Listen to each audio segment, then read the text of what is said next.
Welcome to the 7 a.m. Motivation Hour. I'm your host, Welbon Omar Salaam, and we are going to get into some motivation today because you deserve to be motivated. So, this is called the 7 a.m.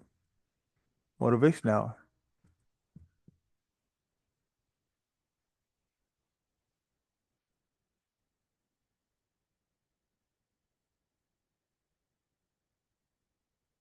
Now, is that backwards? That look backwards? Have I been writing backwards? Oh no, that looks backwards. Hold on. Video settings.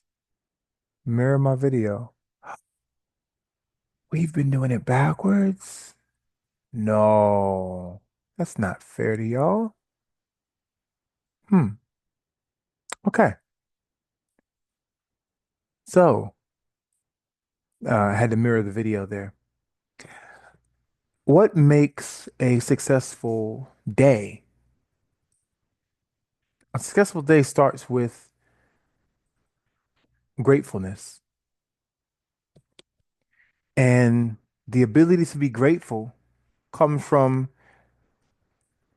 cognizance, being aware. To be aware, first off, we have to have the ability to be aware. Not everybody has the ability to be aware. So we're grateful for that we even have the ability to be aware. Um, but also being sincere in your situation, being sincere about your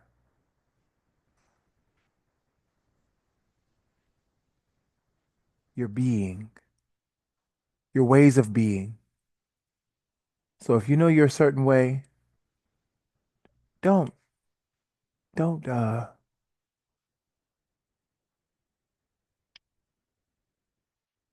don't deny yourself your own truth. Give yourself the honesty that you seek from others so that you can trust yourself. When you make a promise to yourself, you can honor your own contract to yourself. And once you trust yourself, then you can trust others. But if you can't trust yourself, the world will not receive any trust from you. So the number one thing we do when we wake up is be honest, be sincere, be grateful, and we can start our day. It all exudes from there.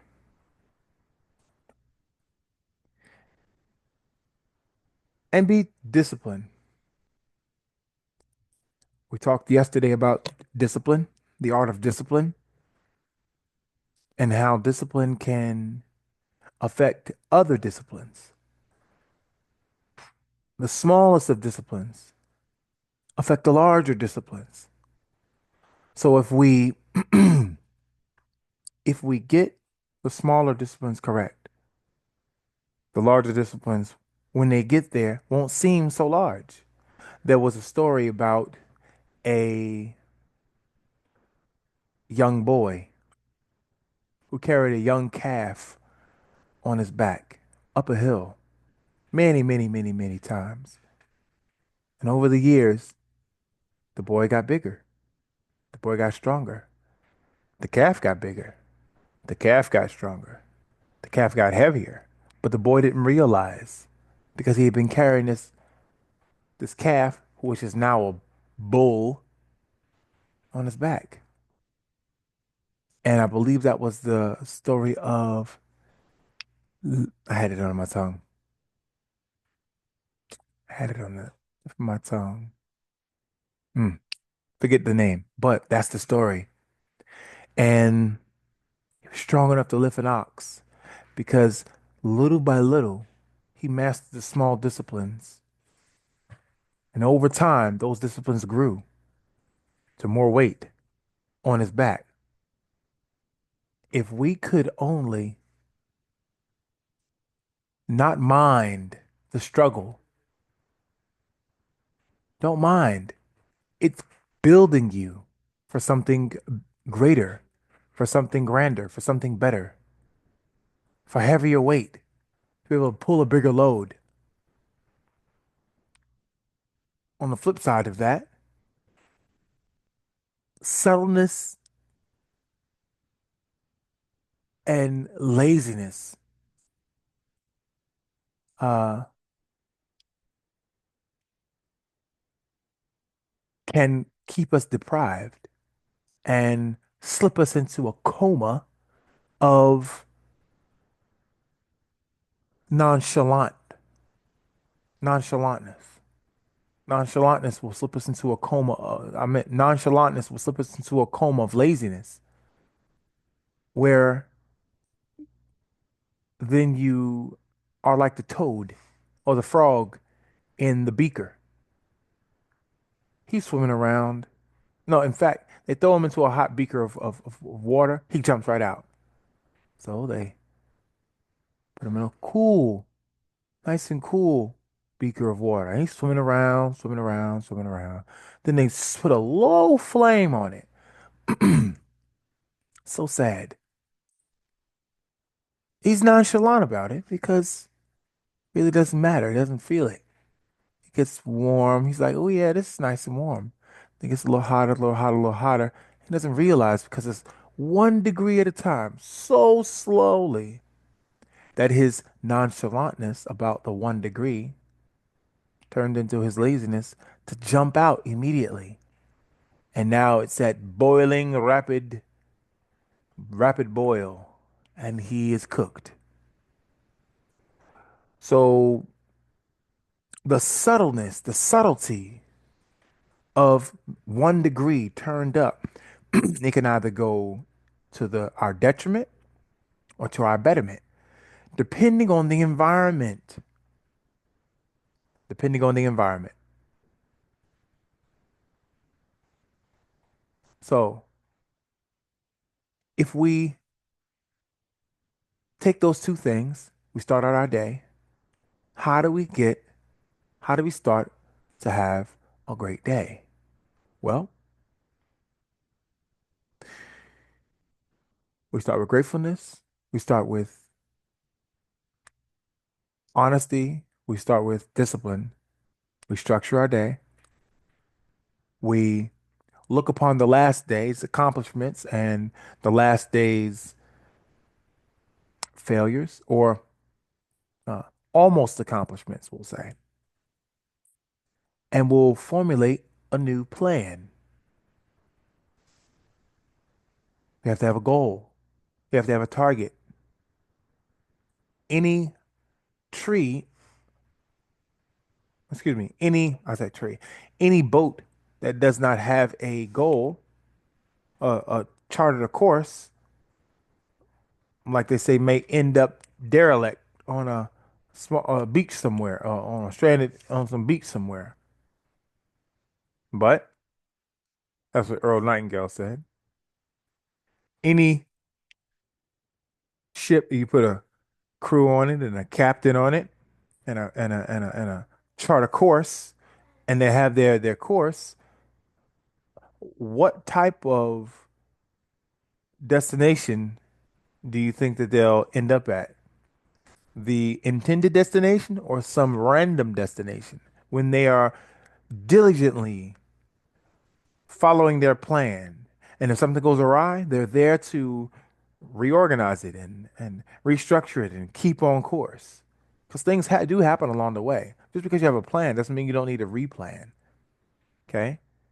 Renegotiate uh, so that you can recalculate. You remember the when the navigation first came out, the GPS first came out, TomTom, you had Garmin, right? Another brands. I had a TomTom. And he used to say, recalculating when you got off course. There is a beep you hear now on Google Maps. Boom, and it'll recalculate. It doesn't say it anymore, but that's what it means. The earlier uh, pioneers, all right, that the early adopters of GPS, I would say, we know what that doom means. Um, but yeah, to navigate into a certain way to reach a certain outcome, with the ability to recalculate your route to eventually get to the goal that you desired. Rowing the entire time, right? Rowing the entire time, not stopping, putting in the efforts every single day, disciplined, you will get to your goal. Um, obstacles. Obstacles can get in your way, but if you have the wherewithal to go around those obstacles, plan around those obstacles, even think of the obstacles in the past to pre-plan for obstacles that might get in the way. So when that obstacle comes, hey, I know that challenge. I know how to get around that. I know how to get through that. I know how to go under that. I know how to go to the left or to the right, or just eviscerate the object and keep it moving. There is no way possible that a obstacle can stop you if you are diligent. I'm not talking about um, death. I'm not talking about an illness. I'm talking about being sick, or I'm just talking about a normal obstacle. It is within your control if it's in your mind. Okay, I'm not talking about external forces. I'm talking about internal forces right here. Most of the obstacles are right here in our minds. Those mental blockers, that negative self-talk, those limiting beliefs. That's what's really stopping us. You can do mostly what you think about. And you can also not do mostly what you think about. No, excuse me. You could do mostly what you think about, and you can also fail at what you. mm, Hold on, I got this right. You can mostly do what you think about, whether good or bad. That's what I mean. So on one hand, you can succeed as much as you want. That's doing what you thought about, because you're thinking of succeeding and planning to that effect. But you can also, on the other hand, you can fail at everything you think about because you successfully brought about the failure or the success of doubt. Failure is the success of doubt. When you doubt, you succeed at doubting. You fail at succeeding, but you succeed at failing. You're always going to succeed at what you think about. So make sure you're thinking the right thoughts. So we don't wake up in the morning saying, "Oh, I wish today was better." No. We wake up saying, "I wish I were better." Comes from self. What you want out of the day, you will get. Don't ask for external to change. Seek the change internally. That's called accountability. I'm not writing out my speeches. I'm not writing out my motivational hour. Yes, I slipped up, tripped up, had a thought here, a thought there, and messed up. But I'm putting it on myself to make myself better as a speaker, to give you the real, the raw, and fine tune it over time and make it great because I intend to be a speaker. I intend to be a motivational speaker. So how can I just write it, then read it, and expect to be able to talk exactly what I need to say if I'm reading it? Now, notes are great. Bullet points are good. They keep you on target. But to read something word for word verbatim, it's not really in your heart and soul. I don't think my audience would understand why I didn't just submit them the document. So, accountability, personal accountability to change is the next step in our journey to have a better day, to make a great day.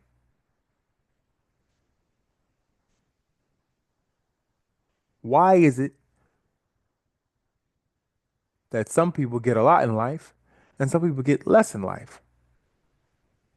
Depends on which side of the get you're looking at. If you mean get by a lot of money, oh, we talked about that yesterday. But it's not just what you deserve, it's what you are. You get in life not what you deserve, you get in life what you are. You your environment is a reflection of what you put out. Over time, everything is affected by what you put out. Your output equals your input. Some would argue that it'd be the other way around, that your input in life determines your output. Well, I would beg to differ. Which came first, the output or the input? Well, you have to go back to where your mindset came from. Parents, your upbringing, your childhood, I would say it's the sum of your experiences that made your mindset the way it is. And now you operate within that mindset to cultivate a new opportunity for your future. It could be a great opportunity leading you into innovation and enterprise, or it could be leading you into ruin. Hmm. Depends on what end you want in on, right? So the amount of learning you do, we talked about yesterday,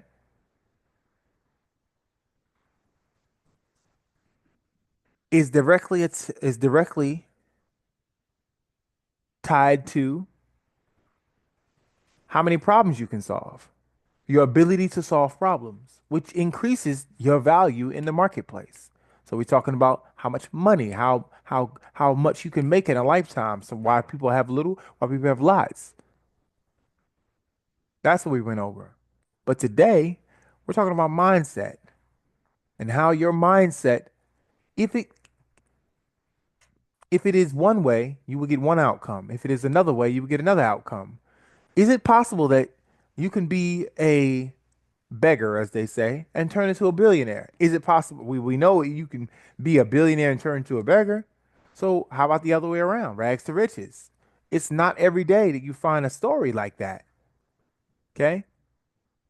But someone can lose it all real quick just because they didn't maintain the mindset of the billionaire. Now, I've never been a billionaire, but once I become one, I hope that I am a billionaire in my mind so that I can keep the money, like Jerome said, right? Now, is it possible to shift my mindset into a billionaire mindset from a beggar mindset? Is that possible? I think it is. It's called a paradigm shift. It's a shift in thinking. It's a shift in your belief system about what you are. What do you believe you are? What do you believe your value is? What do you believe about yourself that is stopping you from learning more, solving more problems, having more ability to increase your value in the marketplace? Write it down. Write down your doubts. Write down your doubts about your abilities to solve more problems. Write down your skills. Oh, I have a handy dandy marker right here. Let's do this exercise because I believe that it will benefit you and I. So we're going to write down our doubts. We're also going to write down our skills. I believe your skills will solve your doubts and overcome them to solutions to solve other people's doubts. If you have doubts, other people have doubts. If you have skills, other people can cultivate skills. If you have solutions, other people can formulate solutions and implement solutions and act on solutions and get resolutions. I think that's good. So let's go. What is one doubt about you?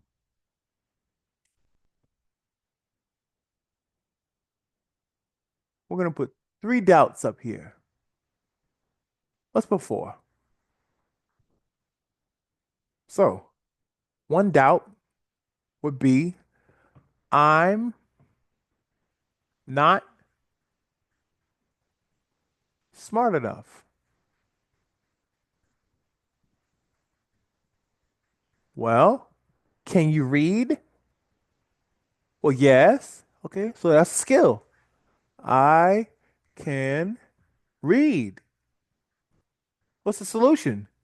Well, I can read my way out of ignorance, read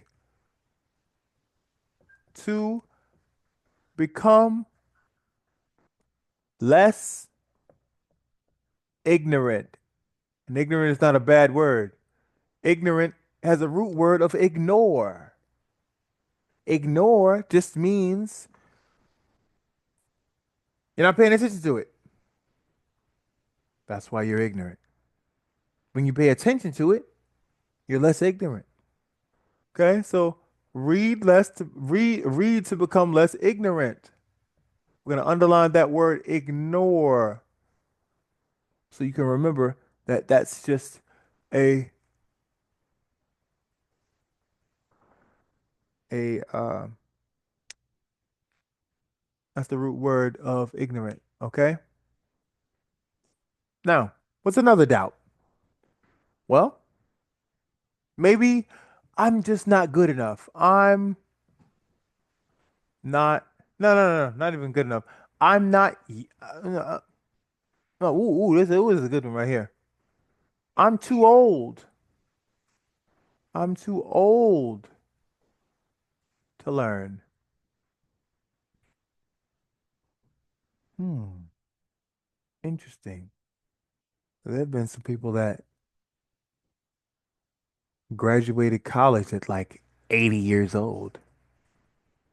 So the skill that we have, that we can think about is we can we can always learn. We can always learn. We can always learn. And what's the solution? Learn. No, always be learning. How do you always be learning? Enroll in a class. Just do it. There's plenty of free classes right here on school, right here in EcoEntrepreneurs. Look at the community.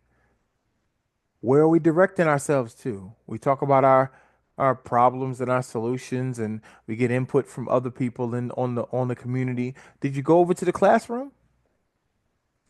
Go over to the classroom. Take some of your doubts, find the skills that will solve those doubts, and then take action in the solution.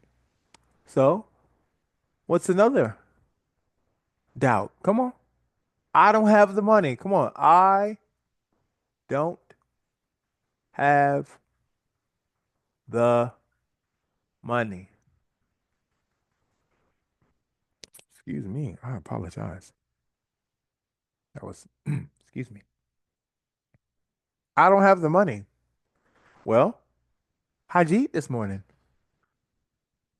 How'd you eat last month? It came from somewhere. So, a skill is to be resourceful. You are resourceful because you're still alive. You have resources. The planet has resources. God feeds the birds. They don't have little hands to plant food and and go go hunting. Well, they gather.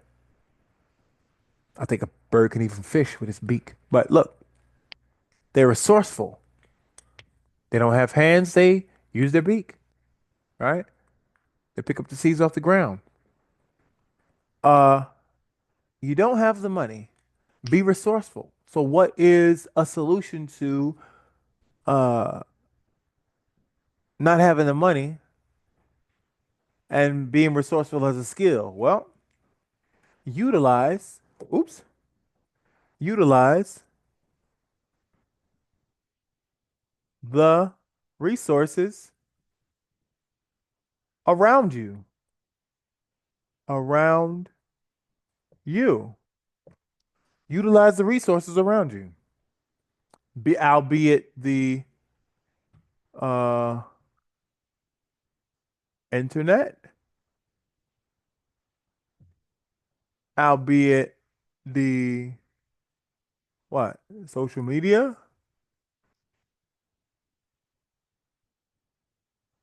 albeit I don't know, forums, communities like school.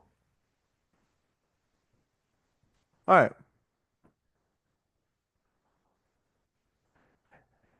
And if you're listening to this podcast or watching this video on YouTube or listen to this podcast on SoundCloud and you don't have school, okay? You don't know anything about eco entrepreneurs. Look in the description below and join. It's completely free. I am allowing our first 1,000 members to be free before we turn it into a paid, ongoing paid community where everybody after 1,000 people have to pay. So get in early, be an early adopter. That's being resourceful. All right. Now, one other thing people could say is, well, I don't have a computer. No technology, right? No technology. They don't have a phone. They don't have a computer. They don't have a laptop. They don't have a tablet. They don't have a TV. I get it. But back to being resourceful. What's a skill? Let's drop down this from being resourceful. We're going to say, uh, dang, that's another skill. We're just going to say be resourceful. All right. Go to the library. Go to local, not across the state, not across the, not across city lines.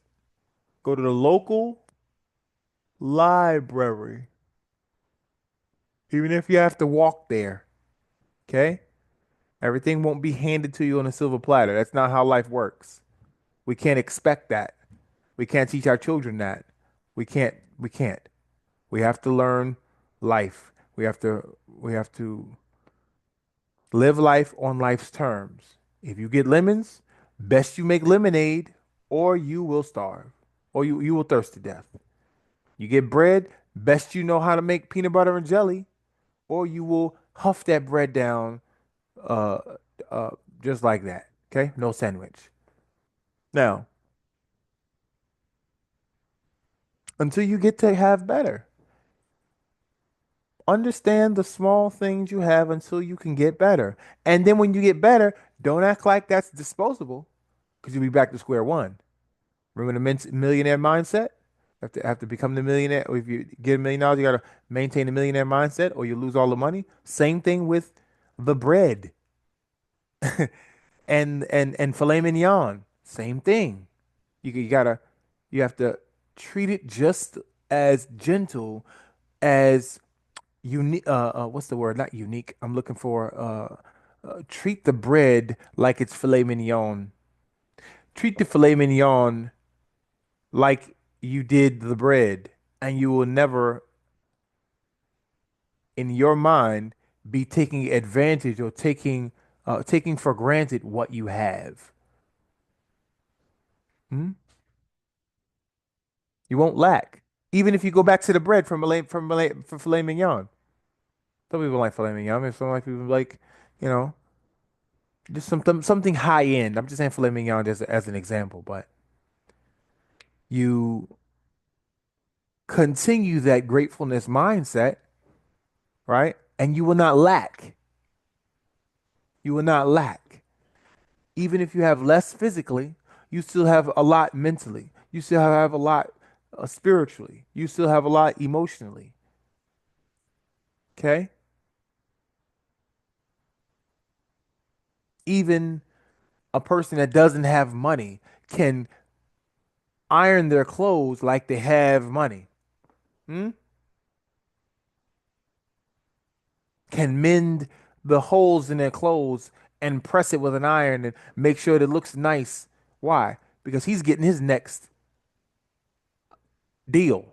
And he's not going to let a little hole or rip or tear in his garment stop him from landing that next $1,000 deal or $2,000 deal. Why? Because he knows his presentation does matter. He's not going to look how he feels. You feel down in the dumps, you don't got to look down in the dumps. Smile. It's the sunnah of Rasulullah sallallahu alaihi wasallam. It is the sunnah. Smile. It will put on an air, yes, but it also does something to your mind. It makes you believe that you are happy because you're using the same muscles in your face of when you were happy. So therefore, your brain takes on the belief that you are happy, and now you become happy. This is this is true. So, and smiling also keeps you young. Little known fact. Go to the local library, right? And there they have computers. There they have tablets. They have, you know, resources. They have resources there that you can check out or use while you're there. They have internet. They have publishing software. Desk, it's called desktop publishing software. Before people knew what Word was, it was Microsoft Works, right? Desktop publishing software. So you can type something up, type a paper up, type a grant up. The internet has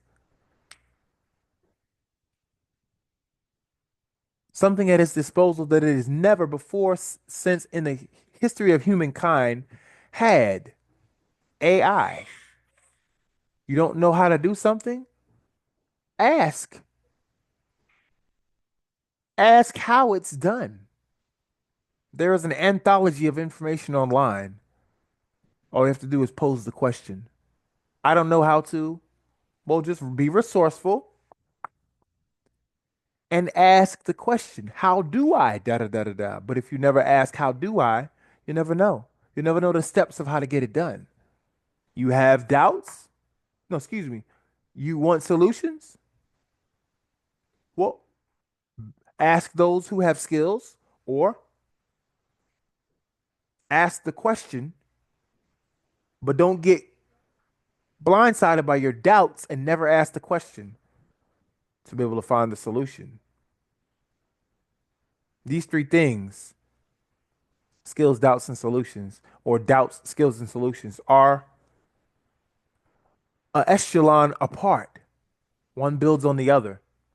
One takes the other to the next level, and one brings the others down. And you know that's doubt. So don't let your doubts stop you from acquiring your solutions. All right. That's our spiel today. That's what I wanted to talk about. How to have a better day. Let me move over here so you can see that side of the board. How to have a better day from beginning to end, and we have to put up here, or we'll just put down here, note at the bottom. We're gonna start with great. We're gonna start with our, what is that? These gratefulness is here, right? Gratefulness.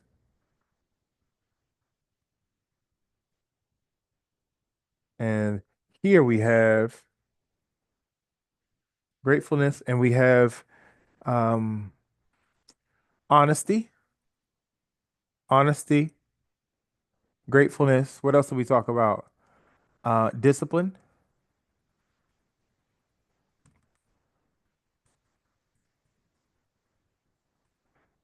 Okay. And from discipline, we have uh accountability. I remember I said accountability.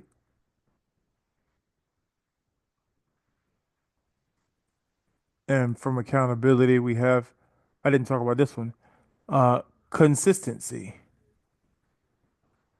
which ties in with discipline. All right. And then we can overcome our doubts, build our skills, and discover solutions. All right. So now that we have that, I'd like to put on a little short talk. Let's see who we can listen to today.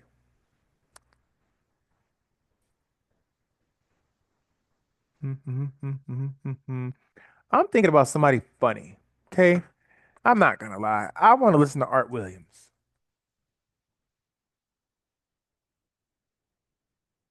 All right. Art Williams has a just do it speech. And he's funny. We got 20 minutes left. We're gonna do a 20-minute. The first one came out was 20 minutes. I'm like, great, let's do it.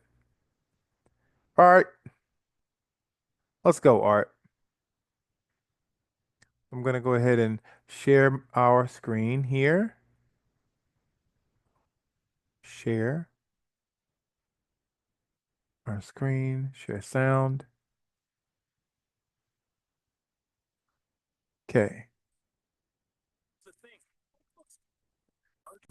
Has spoken to many business groups throughout the years.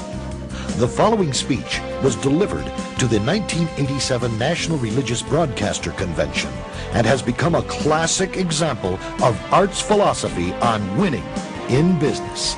It is simply entitled, Do It. Dr. Jerry Falwell, Chancellor of Liberty University, introduces Art Williams.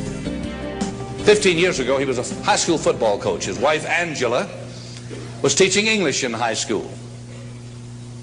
He got an idea, just an idea. And 10 years ago, he turned that idea into a company, a concept, a practical concept. 10 years have passed.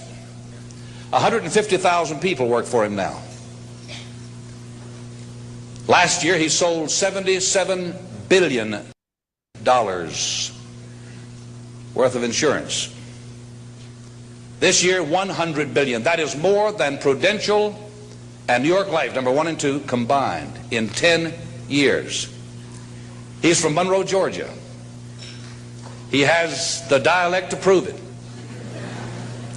He this year will sell $100 billion worth of insurance and revenues $2.5 billion. And he's just now beginning to dream, to plan, to go. Art and Angela Williams have 2 precious children, Art the third and April, their daughter.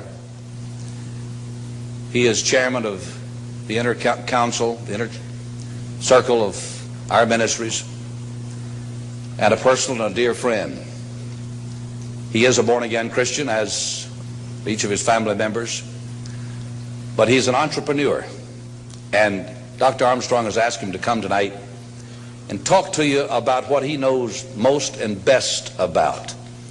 And having been in one of his sales meetings last Thursday in Palm Springs, you know, I usually go out preaching and I try to wake up religious morgues, and most of the places, a lot of the places I go don't need a revival, they need a resurrection. But he asked me to speak to his group of national sales directors, and I had to work hard at getting up where they were and not appearing as a backslidden preacher. This man, I repeat, is the leading entrepreneur in America and a friend of NRB, and I introduce you to you, Mr. Art Williams.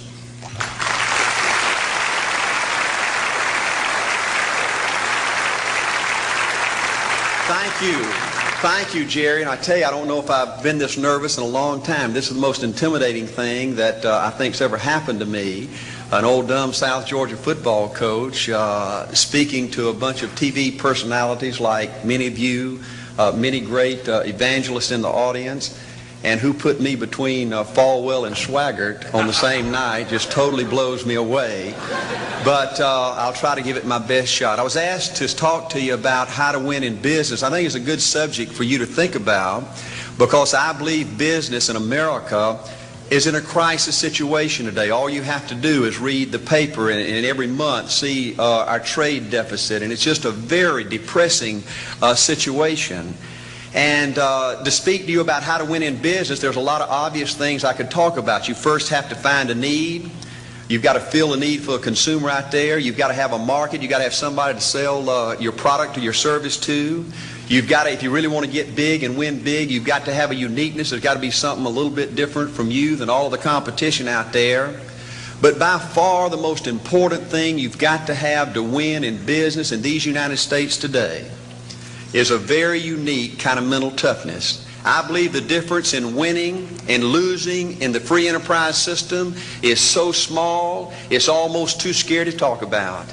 You can do 99% of the things right in business, and yet if you don't possess what I call that winning edge, that mental toughness, folks, it's impossible to win.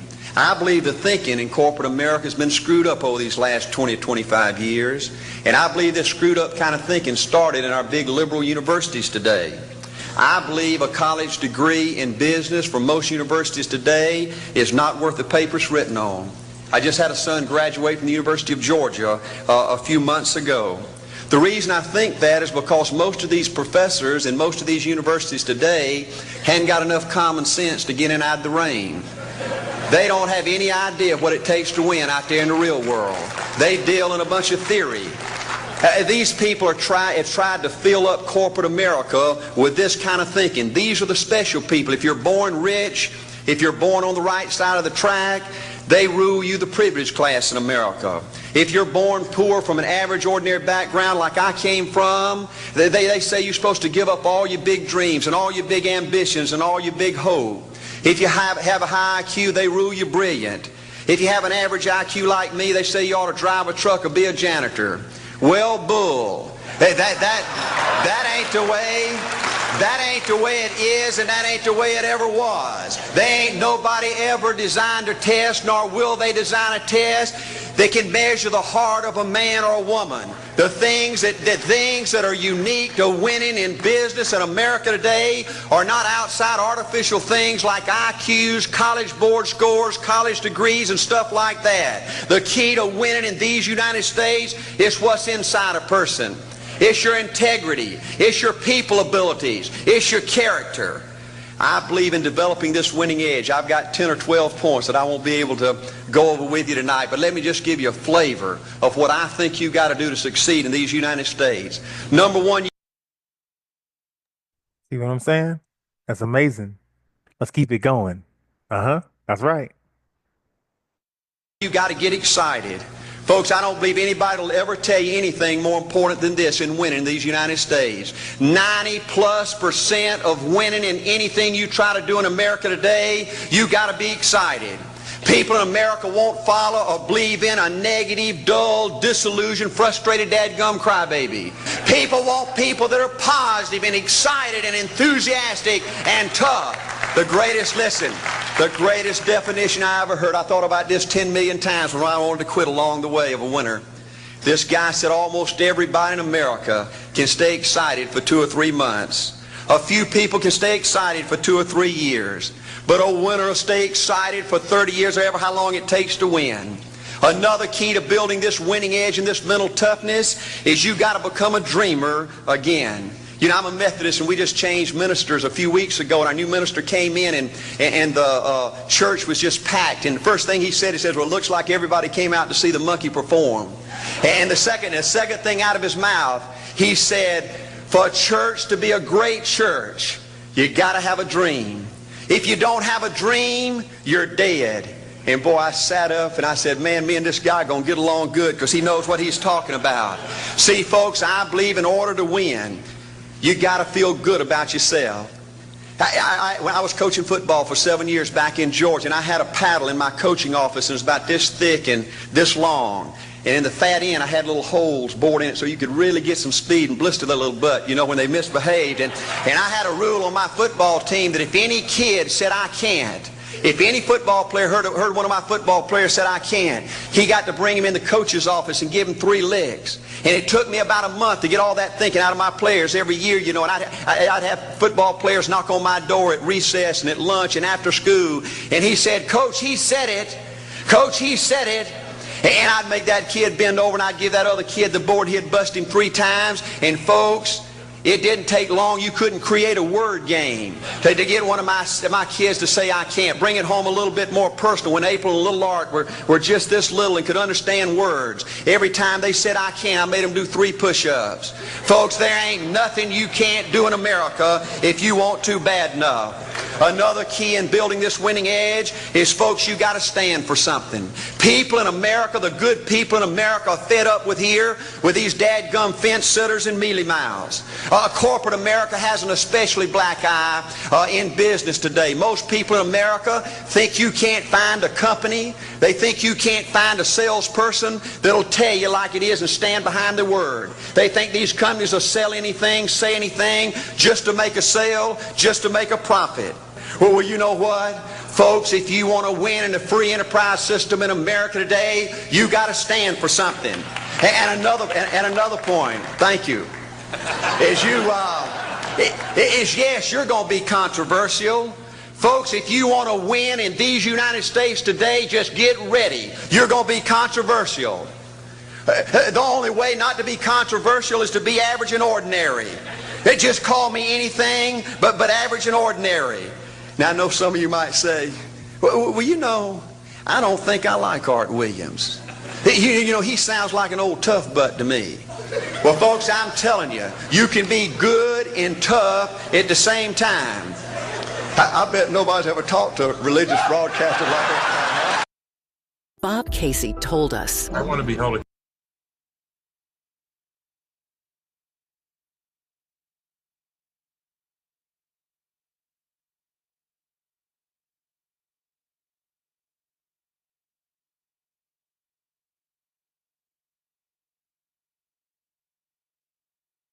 I was spending so much time after school and on weekends looking for resources to use in my class. Then I found education.com and realized everything I needed was all in one place.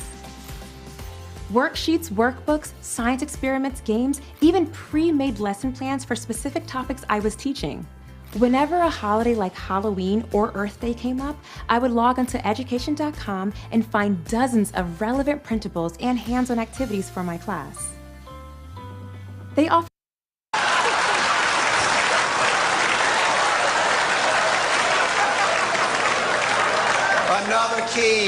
Another key to developing this winning attitude that'll give you a chance to do something great in American business is, folks, you got to make a total commitment to what you're about.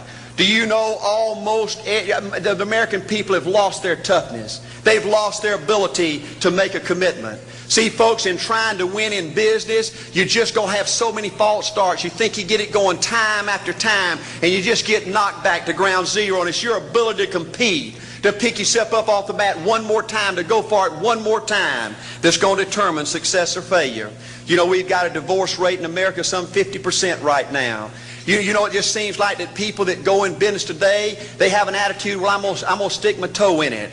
If I start making all this money, get all these promotions, then I'll see this thing through. Well, folks, that's not the way it works. The first step to winning in business in America today is you've got to make a total commitment. Total commitment gives you that little extra ounce of courage you need to fight back through the tough times. Winning in business demands the same kind of commitment that winning in marriage demands. You know, I fell in love with my wife in the 2nd grade. Only girlfriend I ever had. We ran off and got married our freshman year, had both of our children before we left college. We're true business partners in marriage. We go everywhere together. I spend more time with her, been married to her 26 years, now I got 2 grandbabies, love her more today than I ever have. But I don't like her all the time. There's a bunch of times every day that I don't like her. You know, I'm a nut about brushing my teeth. You know, if I can get the toothbrush, I'll brush my teeth 4, 5, 6 times a day. And Angela's always forgetting everything, you know. And she always leaves the cap off the toothpaste, you know. And when I go in there to brush my teeth, the cap's off. It's got that hard little crust around the edge. You know, it just burns me more than I can tell you, you know. And I get on Angela's nerves about a lot of things. You know, we were having dinner last week, and every time we get through, Angela kicks me under the table, you know, and gets me back in my room and says, "Art, you ain't got no class." You know, I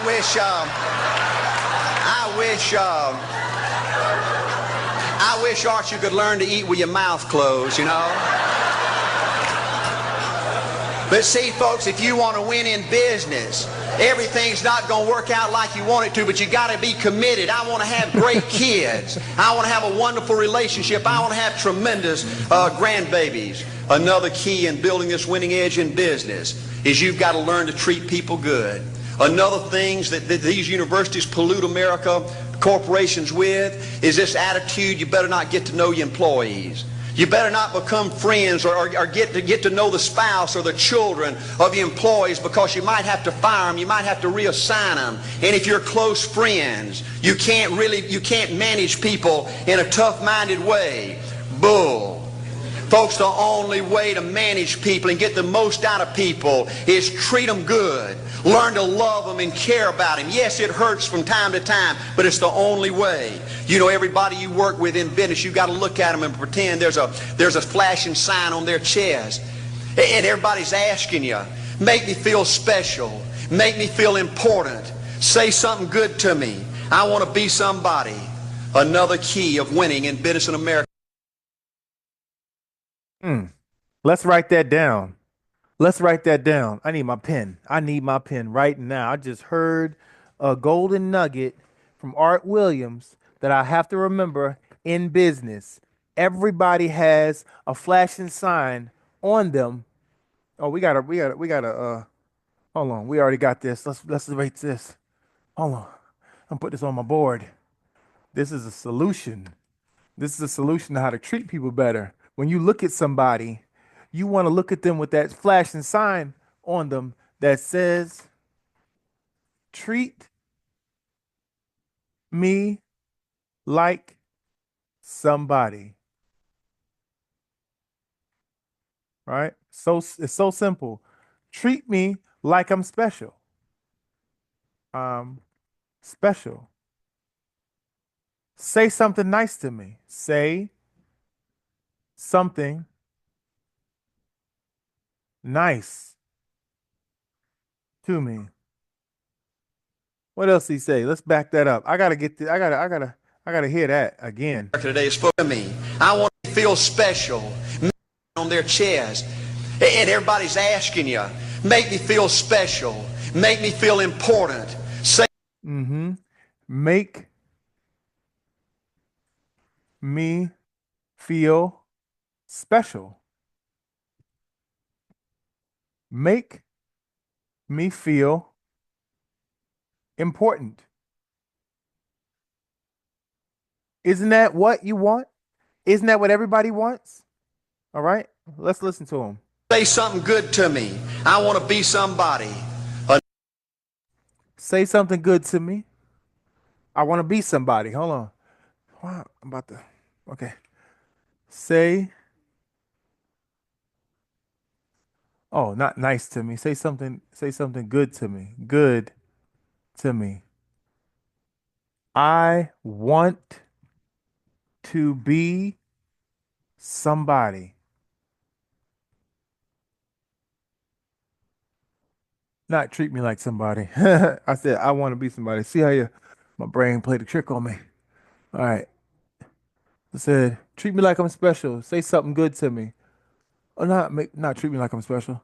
It's make me feel special, make me feel important. Say something good to me. I want to be somebody. Keep going. Another key of winning in business in America today is, folks, you got to establish the right kind of priorities. First company I went with 15 years ago was ITT. When I was out there struggling, dying every day, wanting to quit and go back in coaching 1,000 times, my first heroes in this business were vice presidents at ITT making $40,000 or $50,000 a year. And I said, man, if I could ever get to be that kind of person, it'd be a dream come true. I couldn't want any more out of life. A few years later, I earned the right to get promotions to that level and found so many of my heroes in business, their personal lives were a disaster. They were alcoholics and divorced 3 and 4 and 5 times. I just read an article by the author of In Search of Excellence, and I saw where he says, I can't find evidence of any successful business person in America that's not tunnel vision, that just doesn't give everything to business. Folks, I said back then, 15 years ago, that if that's the price you've got to pay to win in business, it's not worth it. 15 years later, a multimillionaire. Folks, I can stand and preach to you that you can't separate your personal life from your business life. God's got to come first. Your family's got to come second. And business has got to come third. Heard what he said? You can't separate your personal life from your business life. Personal, business, life. Okay? Personal life, business life. You can't separate it. Can't separate. Why? Because God's got to come first. Family's got to come second. Your business got to come third. Does that look like separate to you? That is a sequence. Listen up. And I believe if you have a lousy spiritual life and a lousy personal life, long range, it's going to be devastating to your business. He said if you have a lousy spiritual life and you have a lousy personal life, long range, it's going to be devastating to your business.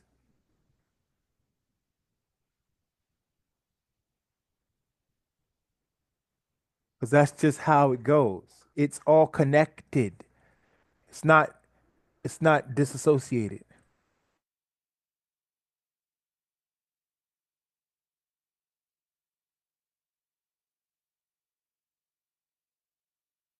Another thing in building this winning attitude. Hey, everybody.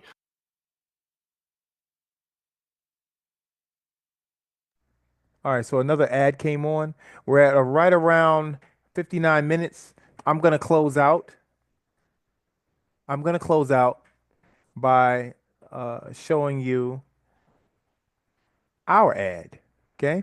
It's a company that started out of the need to bring beauty to your browser, to bring serenity to your browser. Excuse me. to bring more functionality to your browser and to increase the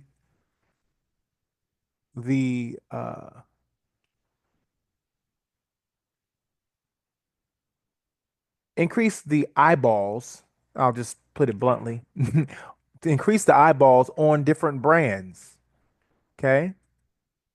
Increase the awareness and discoverability of brands that signed up to get discoverability. And so we have a lot of different uh, nonprofits here on the bottom: healthcare advocacy by helping hands of the community, empowering students by communities and schools.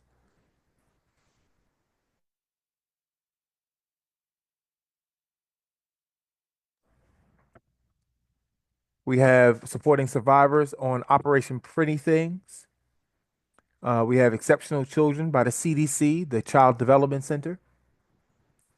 We have supporting the homeless by Rescue Missions of Cape Fear. We have supporting refugees by CWS Wilmington. And these are just to name a few nonprofits. Now, we also have for profits like graphic design from Wilmington Graphic Design. We have photography by Big Wolf Media Productions.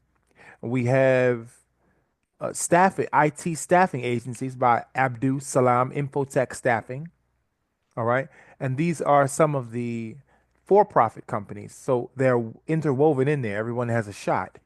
But the exposure that has been granted by the platform that this theme is on is none other than Microsoft itself, which has no less than 80,000 unique monthly users uh, that come on every month, but has over 10 million active users. And you can get your company logo on here. And when you click down at the bottom, it'll bring you them right to your website, and they've never seen you before. This is better than a Google. This gives a provable fairness to all the companies that have, paid their money to come aboard, right? No ranking over anybody else. It's not a competition. This is all equal fairness. So you're in equal fairness with, let's create a new just do a new tab.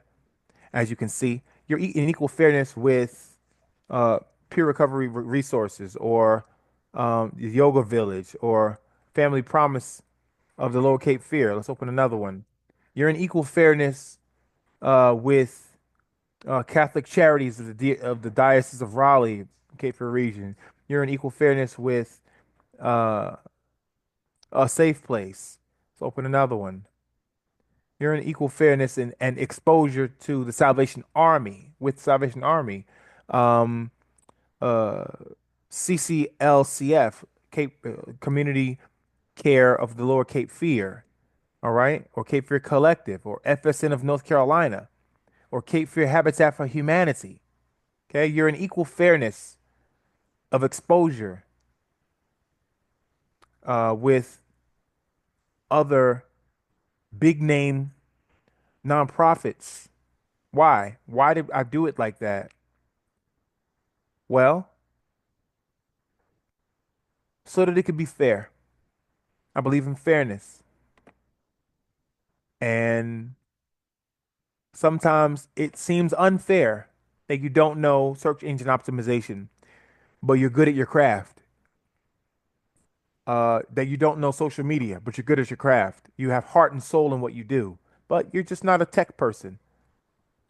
Or you didn't spend all this amount of money every single month to get better and better and better and better and better search rankings and staying number one. But there's always going to be somebody tomorrow that pays just as much money as you or a little more and captures that first spot on Google. But you just paid your money yesterday. So is that fair? I don't think it's fair. So that's why I came up with this system, to allow the fairness of all companies to be chosen at random, but no one had to search for it. They just opened up a new tab so that they can put in a website, search something, and they have these companies that are peeking out from the bottom, right? Peeking out from the bottom. What are these companies? So all they do is scroll their mice down, and once they hover over this field right here down at the bottom, for those of you listening on SoundCloud, they hover their mouse down at the bottom of the screen in their browser, and nine companies pop up, nine logos pop up, right? And at the top of the logo, there's a little caption. Like for the foster pantry, it's called the caption says foster care assistance. So you know what the foster pantry is. Another one says voyage. That's just it just has one word in the logo with sun in the background. Well, you don't know what that is. But at the top caption it says youth empowerment. Now you know what voyage is. So I made sure that I described it correctly in one or two words or three words in order for you to understand at a glance what you're looking at. And those captions peek out over the top of the bottom of the browser in a very non-cluttered way, similar to the functionality of Mac OS. When you go down to the bottom and you hover over the little buttons and it gets bigger, the menu gets bigger, and the icons get bigger once you hover over them, and that's where I got my inspiration from. So I coded it in a certain way. All right, that's more aesthetically pleasing. The background of the new browser window, the new tab, has a video in the background. It's playing in the background of the tab of the whole screen. And it's something very beautiful. Mostly we utilize nature. You see a canoe here and on a lake, somebody paddling. Over here you see hold on, that's another one, the canoe. Over here you see an overview of a rainforest, right? Just hovering over a forest. Here you have in another tab you have a map of the world, right? But each one is different. Each one is chosen at random. So you have random backgrounds, right? Nature backgrounds. You also have uh, uh, randomly chosen um, companies down at the bottom, presented to you if you so choose to hover down at the bottom. But if you have that need for healthcare advocacy, or if you have that need for photography, or if you have a need for graphic design, boom, it's right there in your face. Boom. All you gotta do is just lower your mouse and click on it. Boom, it brings you right to the website. See? Boom. And I've put on a source code on the back of the website URL to show that it came from Honeydew Dev Chrome theme. Therefore, you know from a business owner standpoint where you got your traffic from. Okay? You can go in your analytics and find that on the back end of your website, how many hits you got from our theme on Microsoft. Okay? Microsoft Edge add-ons. And all you got to do is type in business under Microsoft Edge add-ons store, and we're number 17. Okay? We rank number 17. On beautiful new tabs, we are number 34, I believe. Okay? All right. So that's what I wanted to say. You also get to search Google and search Bing all in the same new tab. And we also have motivational quotes from notable people in the past and in the present, that just get your motivation going. It is nothing, you have nothing being said. It is a silent thing. There's no music or no audio, but it's a silent fading in and fading out of different motivational quotes. And I wrote it in a script, a cursive script, so that it would be more poetic. And so this is what it is. This is what the new tab theme is all about is increasing the aesthetics of your browsing experience and increasing the exposure not only um, for entrepreneurs and corporations alike, profit for profit or nonprofit, but also exposing the consumer to new information, new businesses that it would not have known about had it not come across their screen in a subtle way, in a beautiful way. All right. So have a great day. Oh, you can find uh, that theme on Microsoft. You can just go to Microsoft Edge. All right, Microsoft Edge add-ons, and then type in Honeydew, HoneyDew, and click enter. And we are the first thing that pops up.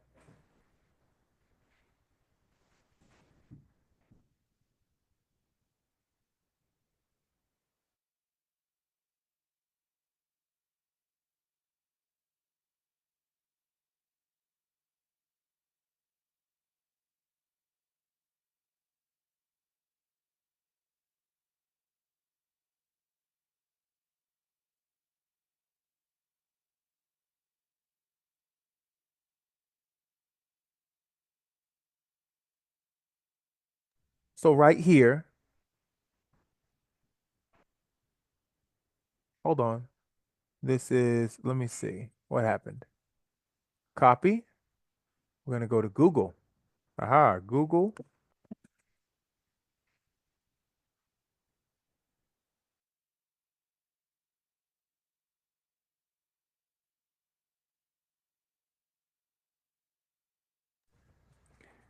Go to Google, type in Microsoft Edge add-ons Honeydew, click enter, and we are the first thing to pop up. I don't know what happened in Microsoft Edge, but I mean in Bing, but yeah, boom, right there.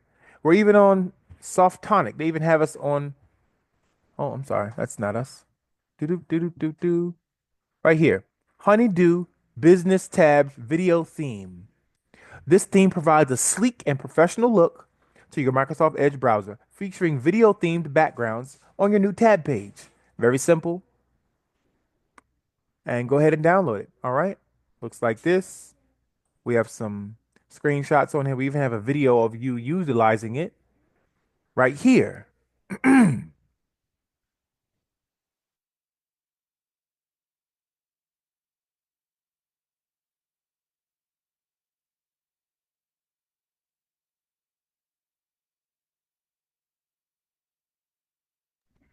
All right. See right here, we have a video of how it works.